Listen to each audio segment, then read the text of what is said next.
Take the 10 million and disappear. The man I loved screamed at me. The fake heiress smiled, thinking she had finally destroyed the poor, pregnant cleaner. She stole my necklace. She stole my billionaire family. But she didn't know one tiny detail. Every tear I cried was fake. And the billionaire screaming at me? He was secretly my partner in crime. Let me show you how we trapped a fraud, and how I became the billionaire boss. 6 months ago. The top floor of the Silvercrest Hotel, the VIP penthouse suite. I was just a girl scrubbing floors on the graveyard shift, desperately trying to keep my dying mother's hospital life support running. Every dollar was a matter of life and death. That night, the penthouse was supposed to be completely empty. But when I pushed my heavy cart through the cracked double doors, the air felt suffocatingly thick. There he was, the king of Wall Street himself. He was slumped against the dark leather sofa, his crisp white shirt unbuttoned, his chest heaving violently.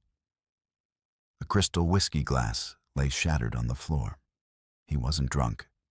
Someone had slipped a heavy dose of something dangerous into his drink. He was burning alive from the inside out. "Sir, don't move. Let me call an ambulance." I panicked, fumbling for the security radio hooked to my belt.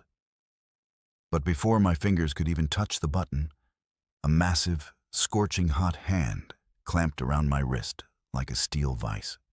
He yanked me down with terrifying strength. His eyes met mine. They were pitch black, clouded with a feverish haze and a primal hunger that made my breath hitch. "Don't go," he growled. It wasn't a request. It was a command from a man used to owning the world. The drug had entirely stripped away his billionaire armor. I should have run. God, I really should have screamed and run. But I was trapped. And for one night, the line between power and desperation completely vanished. When morning broke, the harsh sunlight pierced through the floor-to-ceiling windows, slicing through the illusion of the night. I woke up on the edge of the massive bed, my body shivering despite the warmth of the room.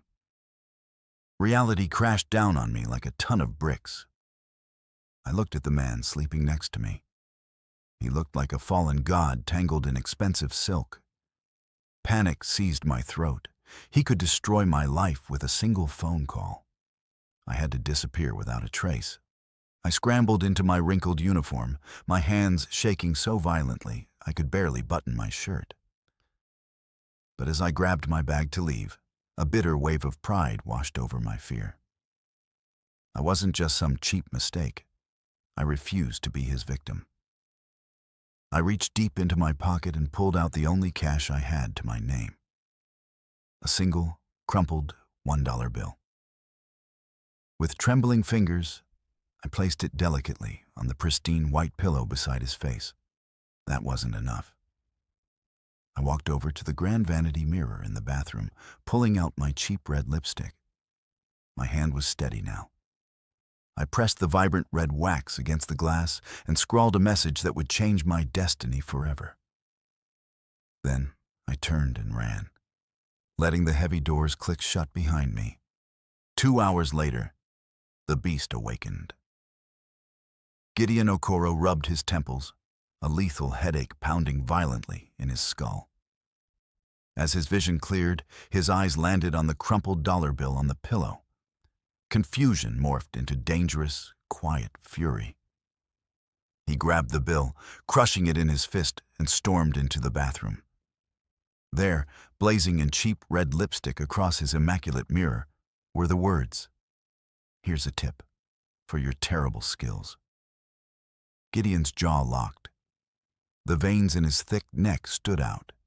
No one, not his rivals, not his enemies, had ever dared to humiliate him like this. A poor cleaner had just insulted his pride and paid him for the night. He didn't scream. He didn't break anything. He just picked up his phone, his voice dropping to a terrifying, deadly calm. "Lock down the hotel. he commanded. "Find her. I don't care what it takes. Bring her to me." The Silvercrest Corporation. A 50-story glass fortress built on power and cutthroat deals. Why did I apply to work for the man I was trying to hide from? Simple. My mother's life support machines didn't run on pride. They ran on money. And Silvercrest offered the best corporate health insurance in the city. I calculated the risks. The company had over 10,000 employees. I applied for the lowest position available, a data entry clerk in the windowless basement on the 3rd floor. I was a ghost, a speck of dust. I was absolutely certain that a ruthless billionaire sitting on his throne on the 50th floor would never look down at the bottom of the food chain. I was wrong. On my very first day, I had barely logged into my computer when the HR director came sprinting into the basement. He was sweating through his suit, breathless. He slammed a piece of paper on my desk. "Abini, grab your things. Direct order from the top. You've been promoted to the CEO's personal assistant. Get to the 50th floor, now." My blood ran cold. The elevator ride felt like an execution march.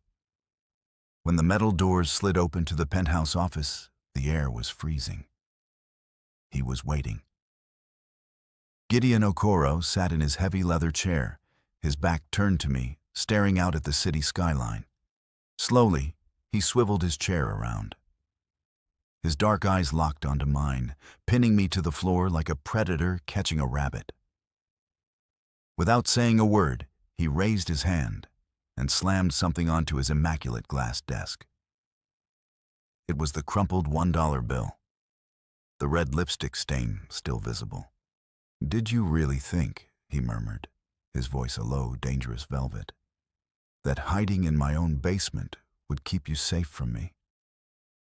He leaned forward, the anger radiating from him in waves. "You insulted my pride. You ran away. Welcome to hell, Miss Abini." He didn't fire me. Firing me would be too easy. He wanted to break me. He threw impossible tasks at me, hoping I would cry and beg for mercy. He ordered me to reorganize 10 years of encrypted archives in an hour. I did it in 45 minutes. He sent me across town in a torrential downpour just to get a specific artisan coffee. I returned, soaking wet, freezing to the bone. But I placed that coffee on his desk without spilling a single drop. He tried to humiliate me. He deliberately knocked a stack of important files off his desk, making them scatter across the floor. "Pick them up," he commanded. I knelt down, gathered every single paper, and stood back up. But instead of lowering my eyes, I stepped right into his personal space. I looked up into his fierce, dark eyes and smirked. "Your management skills," I whispered, "are just as terrible as that night." I expected him to explode. I expected security to drag me out. But instead, the air between us shifted. The pure rage in Gideon's eyes melted into something else. Something dark. Something hungry. The predator wasn't angry anymore. He was fascinated. The little mouse he wanted to torture had just bitten back. But we weren't alone in this dangerous game. Standing just outside the frosted glass door was Miranda, the beautiful, venomous female executive who had spent years plotting to become the CEO's wife. Seeing a poor, nameless assistant spark a fire in Gideon's eyes made her blood boil. Her manicured nails dug so deeply into her leather folder that they drew blood. If Gideon wanted to play with me, Miranda was going to make sure I didn't survive the game. The relentless corporate warfare between us started to shift. Gideon tried to break me with impossible late-night shifts. But the more I resisted, the more the air between us crackled with undeniable tension. One rainy night, after translating documents for 12 straight hours, my exhaustion finally won. I collapsed onto my desk and fell into a deep sleep. I didn't know it then. But Gideon had stepped out of his private office and found me there. The ruthless billionaire, a man who had never cared for anyone in his entire life, stopped.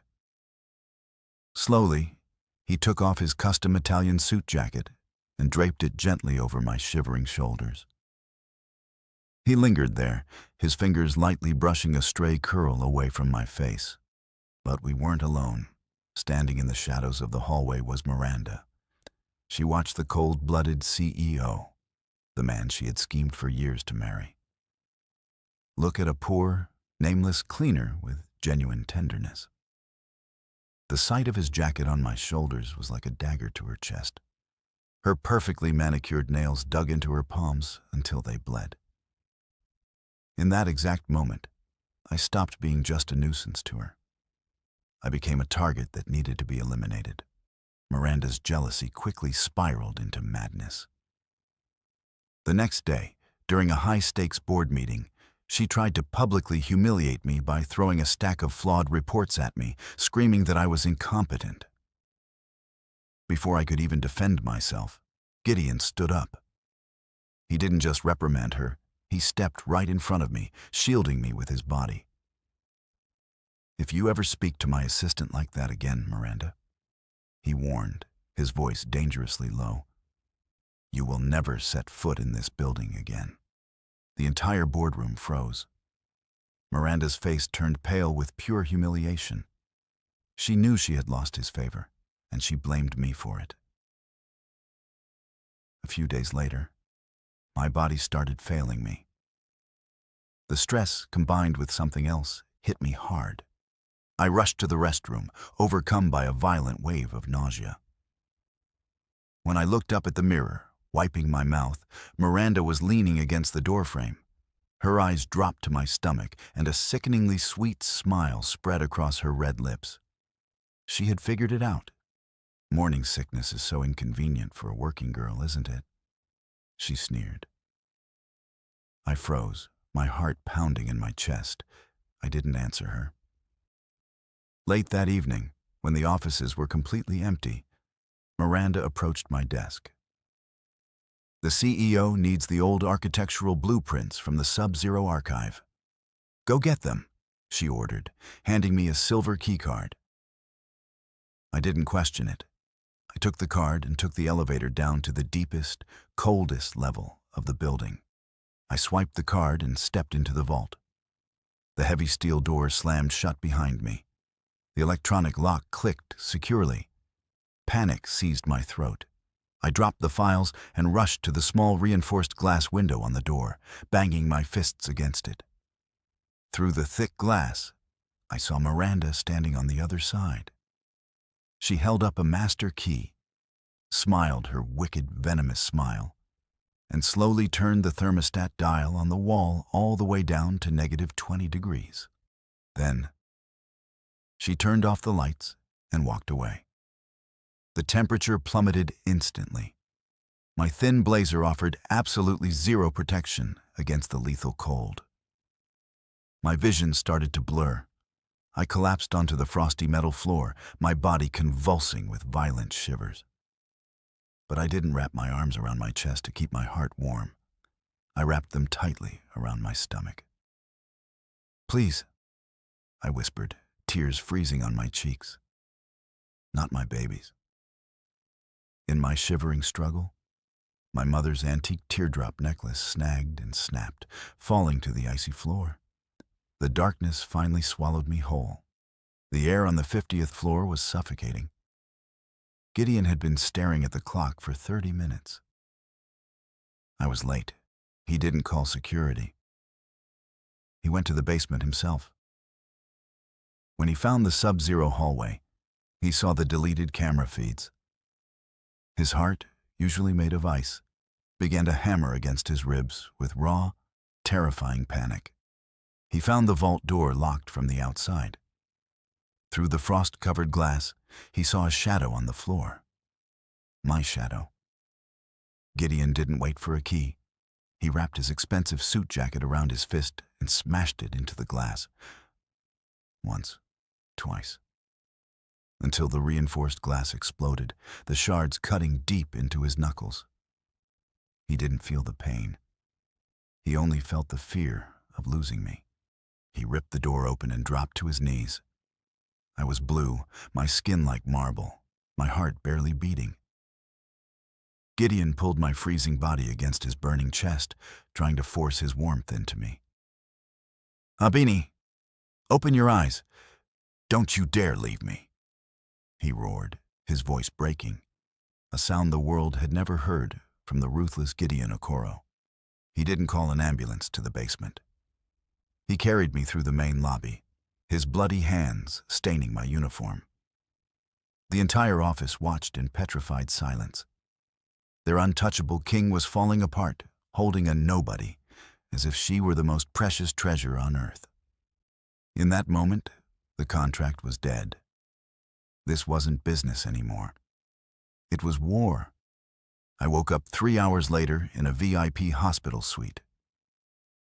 Gideon was standing by my bed, his hands bandaged, his eyes red. He wasn't looking at me. He was staring at a black and white ultrasound photo. "Twins," he whispered, his voice dangerously calm. He looked up, his gaze boring into my soul. "Who is the father, Abini? Tell me his name so I can kill him." I looked at his bandaged hands and felt a pang of something I didn't want to name. But the memory of that $1 bill and his arrogance returned. "Don't flatter yourself, Mr. Okoro," I whispered, my lips curving into a defiant, icy smirk. "The father? He's just a man with terrible skills. He's nobody to you." Gideon flinched as if I'd slapped him. The realization hit him like a lightning bolt. The terrible skills. The penthouse night. He stood there, frozen, his eyes filled with a mix of shock, guilt, and a possessiveness that terrified me. Before he could speak, I turned my face away. "Get out," I commanded. For the first time, the billionaire obeyed. But while Gideon was at the hospital, Miranda had returned to the ice vault to erase the last of her tracks. The vault was empty, but her eyes caught something sparkling on the frosty floor. She picked up my broken silver necklace. As she turned the antique teardrop pendant over, she saw the crest etched on the back. The royal seal of the Akini billionaire family. Miranda's breath hitched. "The lost heiress," she whispered, her voice trembling with a mixture of fear and lethal ambition. "Abini isn't just a cleaner. She's the missing crown jewel of the Akini empire." A twisted, evil smile spread across her face. If Abini didn't know who she was, Miranda would make sure she never found out. By becoming her. The moment the doctor cleared me, he brought me to his fortress, a sprawling, ultra-secure mansion in the hills. He slid a thick stack of papers across the marble table. "Sign it," he commanded, his voice leaving no room for argument. "It's a comprehensive protection contract. You are not going back to that tiny apartment. You are staying here where my guards can see you. You and my children are not leaving my sight." I was trapped in his gilded cage. But while he played the overbearing protector with me, behind closed doors, Gideon was out for blood. He ordered his top security team to bypass the deleted server logs. It took them 3 days, but they finally recovered a ghost file. The footage clearly showed Miranda locking the ice vault and dropping the temperature. Gideon's eyes turned pitch black. He picked up his phone to order her absolute destruction, but before he could even utter the command, the massive flat-screen TV in the living room flashed with a breaking news alert. The remote slipped from my hand. Gideon froze. There, on live national television, stood Miranda. But she wasn't in handcuffs. She was draped in diamonds, smiling gracefully next to the legendary chairman of the Akini family, the apex predators of the global economy, an empire 10 times larger than Gideon's. "After 25 years, the news anchor announced, his voice echoing through the silent mansion, "the Akini family has finally found their lost heiress. Please welcome Miranda Akini. My breath caught in my throat. On the screen, the camera zoomed in. Miranda gently touched the antique silver teardrop necklace resting on her chest. My necklace. The truth hit me like a physical blow. The necklace. The stories my dying mother used to tell me about a wealthy family that was torn apart. My mother wasn't just a poor woman. She was the lost daughter of a billionaire dynasty. And Miranda had stolen her identity. My blood boiled. Gideon's phone rang. It was his legal team warning him. With the Akini family backing her, Miranda was now untouchable. If Gideon touched a single hair on her head, her grandfather would crush Silvercrest into dust. I couldn't breathe. I couldn't just sit there while that monster wore my mother's legacy. Before Gideon could stop me, I grabbed my coat and ran. I took a cab straight to the Grand Plaza Hotel, where the Akini family had booked the entire top floor. But I never even made it past the courtyard. A wall of imposing men in black suits blocked my path. "Let me through. I need to see the chairman," I screamed, struggling against their massive arms. The glass doors slid open. Miranda stepped out, shielded from the rain by an umbrella held by a guard. She looked down at me, struggling in the mud, with a look of pure, intoxicating triumph. "Throw the trash out," she commanded the guards, out of earshot of the press. A guard shoved me violently, and I crashed onto the wet pavement, immediately curling my body to protect my stomach. Miranda slowly crouched down, her high heels clicking on the stone. She leaned in, her toxic perfume mixing with the smell of rain. "Listen to me very carefully, little cleaner," she whispered, her voice like a razor blade. "I am Akini royalty now. If you ever try to contact the chairman, if you even breathe a word of the truth..." Miranda's eyes dropped to my stomach, and her smile grew lethally cold. "I will ensure those two little bastards inside you never see the light of day." She stood up, turned her back, and walked into the blinding lights of her stolen kingdom. I knelt in the freezing rain, trembling. Not from the cold, not from fear, but from a newfound, terrifying rage. I realized then, crying wouldn't save my babies. I needed to destroy her. With the boundless wealth of the Akini Empire backing her, Miranda didn't just walk into Silvercrest, she invaded it. Within 48 hours, she cut our supply chains, poached our largest investors, and put Gideon's life's work in a financial stranglehold. When she finally strolled into his penthouse office, she wasn't an employee anymore. She was a conqueror. "Now marry me this Friday in front of the global press," she demanded, her manicured fingers tapping on his desk. "Or by Monday, Silvercrest will be liquidated into scrap metal." She leaned closer, her voice dropping to a toxic whisper. "And as for that pregnant little rat, make her disappear. Send her far, far away, where she can never breathe a word of this. If I see her face again, I'll have my grandfather's guards eliminate the problem." Gideon knew Miranda had eyes everywhere. The mansion was being watched. He couldn't fight an empire in the shadows. He needed a public stage. That night, Gideon returned to the mansion. I ran to him, but his face was completely shut down, a mask of ice. Without a word, he pulled a check from his pocket and threw it at my feet. $10 million, he said, his voice loud enough for the hidden microphones to pick up. "Take it and leave. The driver is taking you to an airstrip. You're leaving the country tonight." My heart stopped. I stared at him, my vision blurring with tears. "Gideon, what are you saying? Our babies?" "I am choosing my empire, Abini," he interrupted coldly, turning his back on me. "I don't have time for a cleaner's mistakes anymore." I felt like I was dying. Two massive guards escorted me to a black SUV waiting in the pouring rain. I sat in the back seat, clutching my stomach, sobbing uncontrollably. The man who had risked his life to save me from the ice vault had just sold me out to save his wealth. Or so I thought. But the car didn't go to the airport. It took a sharp turn, descending deep into a hidden, underground corporate bunker. When the heavily armored doors slid open, my breath caught. Standing there, pacing like a caged lion, was Gideon. He wasn't the cold CEO anymore. He looked desperate.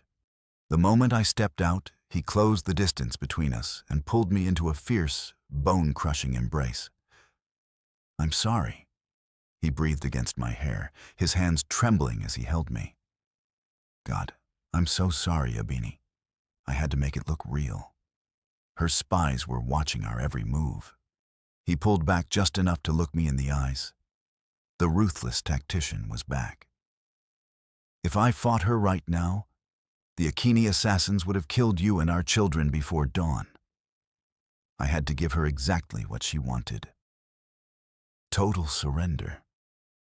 He wiped a tear from my cheek. "But I am not losing you. And I am not letting that imposter steal your mother's legacy. So what do we do?" I asked, my voice steadying. The fear was gone. The game was on. Gideon's eyes darkened with a lethal, calculated focus. "We wait for Friday, the live global press conference. She controls the shadows, Abini, but she cannot control live television. Wait until the live press conference. That is the only time she cannot use her guards to silence you. We are going to let her stand at the absolute peak of the world, right before we push her off the edge." Friday arrived, the day Miranda thought she would be crowned queen of the world. Gideon's elite shadow team had smuggled me into the Grand Plaza Hotel through the underground service elevators. Disguised as a high society VIP guest in a dazzling red gown and a lace veil, I slipped seamlessly into the massive ballroom. The air buzzed with the chatter of global media and Wall Street billionaires. Up on the brilliantly lit stage, the charade was in full swing. Miranda stood in a breathtaking white designer dress, her hand wrapped tightly around Gideon's arm. She was flashing a victorious, sickeningly sweet smile for the flashing cameras. Standing proudly next to her was Chairman Akini, the most feared man in the financial world. He truly believed he was presenting his long-lost granddaughter to the world. I waited in the shadows. I watched her soak up the stolen glory. And then, the press conference was opened for questions. It was time. I pulled off my lace veil, tossing it aside, and stepped out from the crowd. The sea of reporters instinctively parted for me. My red dress commanded the room like a wildfire. The flashbulbs blinded the room. Gasps echoed through the ballroom as I marched straight up to the stage and threw the $10 million check directly into Gideon's chest. "Did you really think?" I sneered, projecting my voice so every microphone caught it. "That your spare change could buy me and my babies?" Miranda's face lit up with wicked joy. She thought I was a desperate, discarded lover digging my own grave. But she missed the truth hidden in plain sight. I looked into Gideon's cold, dark eyes.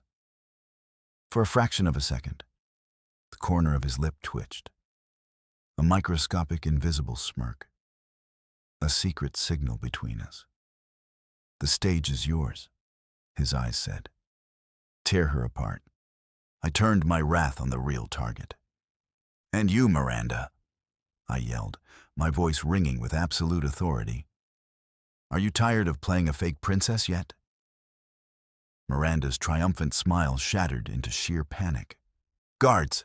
she shrieked, pointing a trembling finger at me. "She's a madwoman! Seize her! Get her out of here!" The massive Akini bodyguards lunged forward to grab me. Gideon moved. He didn't flinch. He just raised his hand and snapped his fingers. Instantly, the doors burst open. Gideon's elite, heavily armed private security team flooded the stage. In seconds, they brutally tossed Miranda's guards aside like rag dolls, forming an impenetrable, terrifying wall of muscle and steel around me. Gideon stepped forward, standing shoulder to shoulder with me. He had laid his cards on the table. Pandemonium erupted. Cameras flashed wildly. I stepped up to the microphone, looking directly at the live broadcasting cameras. "This woman is an imposter," I declared. "For the past week, she has sent thugs to threaten my life and the lives of my unborn children. She locked me in a sub-zero vault to silence me because she knew I possessed the truth she stole. Lies. It's all lies. Shut the cameras off." Miranda screamed, her perfect facade crumbling into an ugly, desperate mess. She grabbed Chairman Akini's arm. "Grandpa, don't listen to this filthy cleaner." But Chairman Akini was no fool. He had built an empire by reading people. He looked at Miranda's panicked sweat, then at my unwavering, fierce eyes. He raised a single, authoritative hand. The entire ballroom instantly fell dead silent. "Let her speak," Chairman Akini commanded, his voice rumbling like distant thunder. He turned his piercing gaze to me. "You claim a truth was stolen from you, young lady. Prove it. Right here. Right now."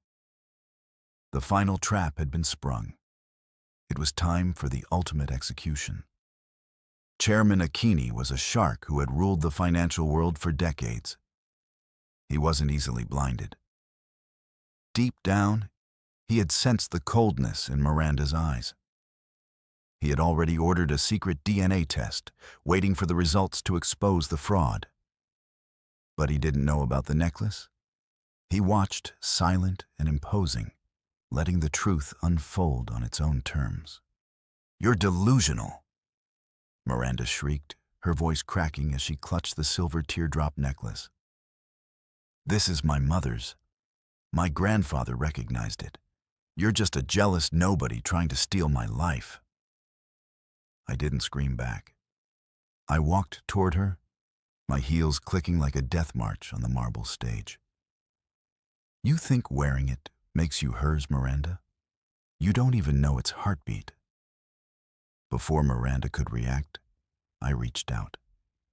My thumb pressed a microscopic, hidden hinge on the side of the pendant, a secret only my mother and I knew. The antique silver clicked open, revealing a hidden compartment that Miranda never even suspected existed. Inside was a tiny, faded photograph of a woman with the same fierce eyes and smooth skin as mine. It was my mother, the real lost daughter of the Akini Empire. Chairman Akini stumbled forward, his breath hitching as he stared at the image of the daughter he had spent half a lifetime mourning. "Renee," he whispered, his eyes filling with staggered tears. Miranda's face turned the color of ash. "No, that's not... It's a trick," she stammered. Chairman Akini's grief turned into a lethal, burning rage. "Enough!" he roared. "Every true Akini heir is born with a mark, the crescent moon. Miranda, show us the back of your neck." A guard forced Miranda's head down. Her neck was pristine, white, empty. I slowly gathered my dark hair and pulled it up. There, etched perfectly against my skin at the base of my neck, was the dark, unmistakable birthmark of a crescent moon. The blood of the Akini family was calling out, and it was screaming my name. The masquerade was over. Miranda collapsed to her knees, screaming and begging for mercy as the police officers moved in. The handcuffs clicked shut, dragging her away from the lights she had stolen. Chairman Akini reached out, his hands trembling as he pulled me into a long overdue embrace. "My child," he sobbed. "I finally found you. I'm so sorry." I let my tears fall, soaking into his suit. For the first time since my mother died, I wasn't alone. I felt a presence behind me and looked up. Gideon was standing there, his bandaged hands in his pockets, a rare, soft smile on his lips. He didn't need to speak. His eyes told me everything. I told you we would win. The poor cleaner was gone. The contract was over. I was Abini Akini, the heir to an empire, the mother of the next generation, and the woman who had finally found her home. The ballroom was in absolute chaos. Security dragged the screaming imposter away while reporters swarmed like starving wolves, shoving microphones into our faces. But Gideon didn't even look at them. He walked straight through the blinding flashes of light, his dark eyes locked only on me. He stopped right in front of me. And then, in front of the global press, the ruthless billionaire dropped to one knee. The crowd gasped. They expected a diamond ring. Instead, Gideon pulled out a thick, leather-bound legal document and held it up to me. "What is this?" I asked, my voice trembling. Gideon flashed a dangerously charismatic, arrogant smirk. "A full transfer agreement," he said, his voice carrying an intoxicating confidence. 100% of the Silvercrest Corporation shares, signed over to you. I used every last asset I had to buy you those 5 minutes of shine up there. He looked up at me, his eyes filled with absolute adoration. "I am completely broke now. Tell me, Billionaire Akini, do you want to be my sugar mama and keep me and our 2 kids?" I burst into happy, tearful laughter. All the pain, the running, the fear, it all melted away. I didn't hesitate. I grabbed his expensive silk tie, yanked him up to his feet, and crashed my lips against his in a fiery, passionate kiss. The flashbulbs exploded again, but I didn't care. In his arms, I was finally safe. When we finally pulled apart, Chairman Akini cleared his throat. He looked at us with wide, bewildered eyes. "Renee's daughter," he murmured, still processing the shock. "What does he mean by our 2 kids?" I held Gideon's hand tightly and turned to my grandfather. The word felt foreign on my tongue, but so incredibly right. "Grandpa," I said softly, "this is Gideon Okoro. He is the father of the twins I'm carrying." The old man gasped, his gaze dropping to my stomach. I smiled through my tears, feeling a profound sense of pride. When Miranda tried to kill us in that freezing vault, Gideon risked his life to save me. He gave up his entire empire today just to give me the stage to expose her. He is my protector. Gideon bowed his head respectfully to the chairman. "It is an honor, sir. I promise to spend the rest of my life earning her." Chairman Akini looked at the man who had sacrificed everything for his granddaughter. Slowly, the stern, weathered lines on his aged face softened. A deep, genuine smile broke through decades of grief. He hadn't just found his lost granddaughter today. He had gained 2 great-grandsons growing in her womb and a fiercely loyal, noble grandson-in-law. He stepped forward and wrapped his arms around both of us. The storm was finally over. The real legacy of the Akini family had just begun. And that is how a poor cleaner flipped the script, claimed her rightful throne, and captured the heart of the most ruthless billionaire in the city. Did you love this epic ending? Let us know in the comments if you want to see more powerful face-slapping moments and fierce billionaire romance. Don't forget to hit that like button, share this video with your fellow romance lovers, and subscribe to the channel so you never miss another billionaire love story. Until next time.